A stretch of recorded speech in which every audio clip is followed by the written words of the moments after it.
Hello साथीहरू, good morning. के छ, सन्चै हुनुहुन्छ सबैजना? आज कस्तो गर्मी छ है। अनि आज चाहिँ म यसलाई पलिस गर्दैछु। भोलि डेलिभरी छ, त्यही भएर सानो भिडियो बनाएको है साथीहरू। अब यसलाई म पलिस गर्दैछु टक्क लाएर।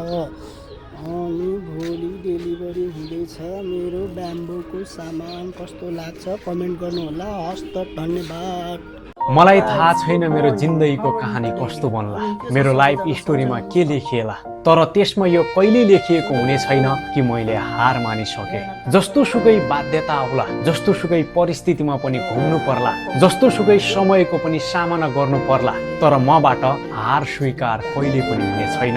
मैले दुःख कस्तो हुन्छ नजिकैको आँखाबाट निहालेर हेरेको छु। परिश्रम कस्तोलाई भन्छ, मेहनत कस्तोलाई भन्छ, हार्ड हो के हो, डेडिकेसन कसरी हुन्छ, यो सबै कुरालाई मैले नजिकबाट निहालेको छु। त्यसैले म हरेक परिस्थितिको, हरेक बाध्यता, हरेक अप्ठ्यारो, हरेक बाधा अडचनलाई सामना गर्ने साहस बोकेर अगाडि बढिरहेको छु। मैले जति सङ्घर्ष गर्छु, मैले जति दुःख गर्छु, जति पीडा भोग्नु परे पनि मेरो जिन्दगीको कहानीमा यो कहिले लेखिने छैन कि मैले हार